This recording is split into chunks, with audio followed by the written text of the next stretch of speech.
Okay, just thought I'd have a bit of a natter. That's going to stay there. Cold one. And yes,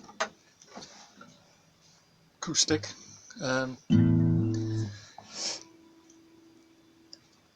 These last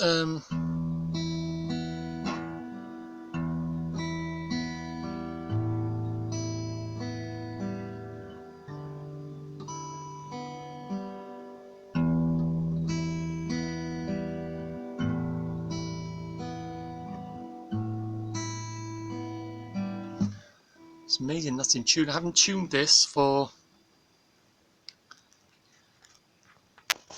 weeks. Oh, it's not going to stay there. It's not, is it? For weeks and weeks. It probably does need tuning, but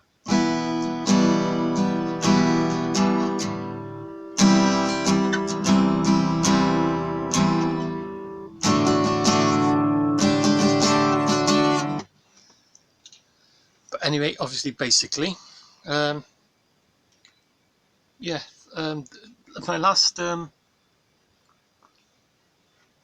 random videos. My random, basically, my random videos are obviously basically random, but I film it in this format for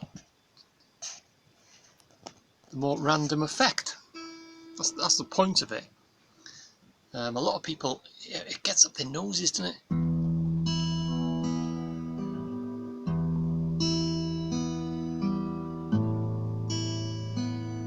It's not bad, that. But that's the reason it's more random effect.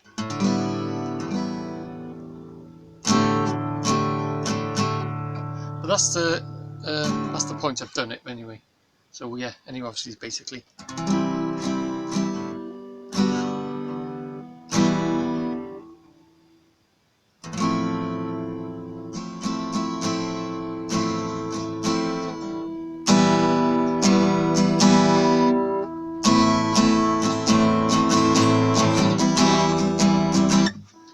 Yeah, what I was going to talk about is about my last visits to London.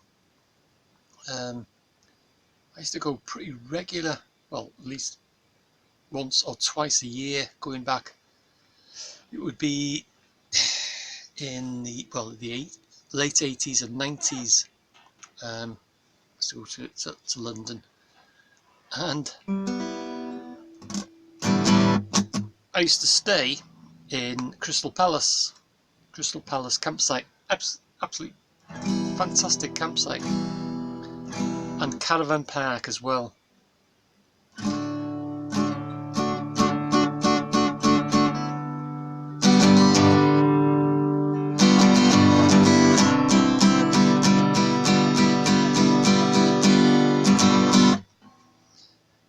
And in them days, that was pre-Oystercard. I presume it's still Oystercards they use now. But that was pre-Oystercard. You said get well, you used to have a choice of just pay from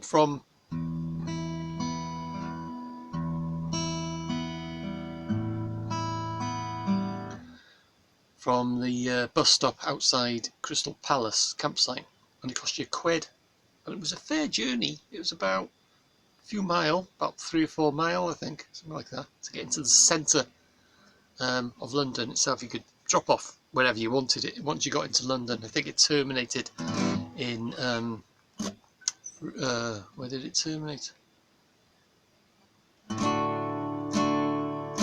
Anyway, in the centre of London, anyway.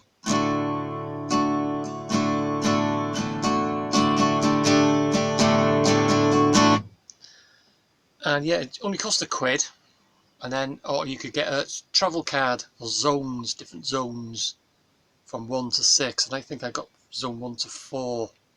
Zone 1 was the centre, zone 2, it's to the outskirts, something like that. Like I say, it's going back a few years now, and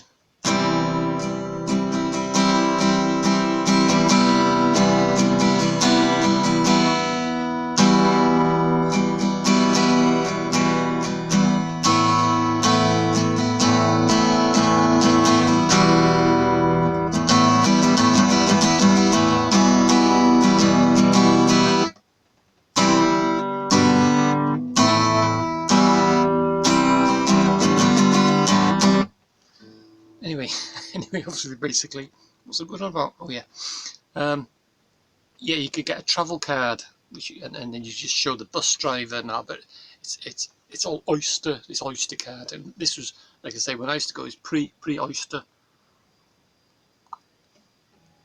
card. The bus drivers now in London, they don't take money, and one year I stayed in, oh, look at this. It's annoying me. It's flashing on the. I mean, it's the telly. It's flashing on the guitar.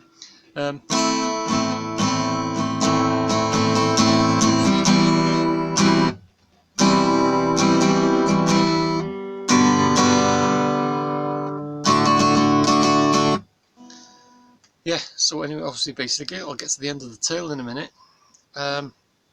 One year, a certain employer that I worked for, I booked up a holiday saying, "Oh, I am going to London," or where have you. And he inquired. He was saying, "Oh, you know, where you going?" And I say, "Oh, I camp in Crystal Palace campsite." And his accountant offered me his flat, and it overlooked Kew Gardens, a London flat, Kew Gardens.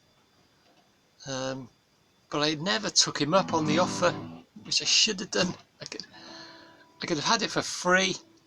And his accountant, Paul, his first name was, I won't say his second name, but he owned a Ferrari. I'm not sure how many other cars he had, but he had a flat in a part of London, which and his flat overlooked Kew Gardens, and he said you could have it wherever, just you stay there for however long you want. But I don't know why I didn't take him up on his offer.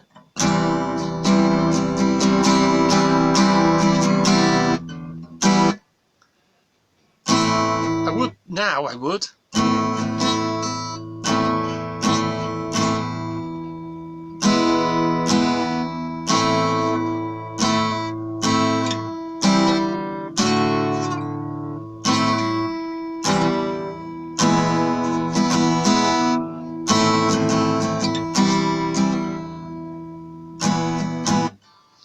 Yeah, so I could have had a stay as long as I want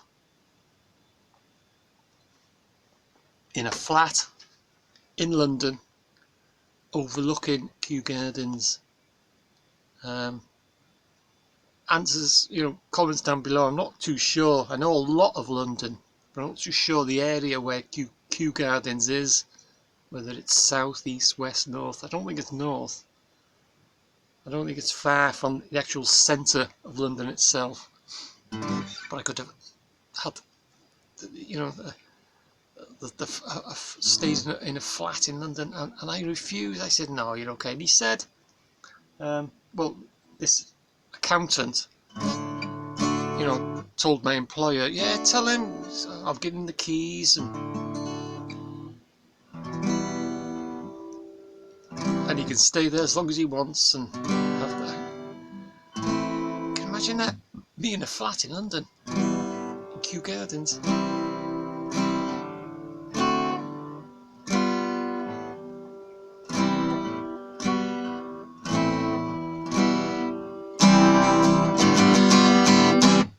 Anyway, obviously, basically, I'm going. That's all I wanted to natter about, really.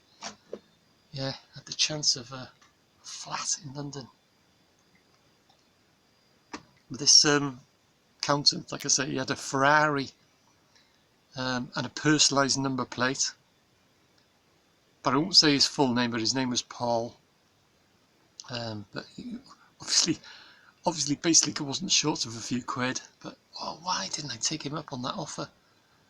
Why? I regret it now. I would have looked after the flat. There's no problem there. Like, but I could have lived like a, amazing flat overlooking Kew Gardens in London. I do regret not taking him up on his offer. So, and obviously, basically, just thought I'd share that with you. See you. I'm going. See you in the next one.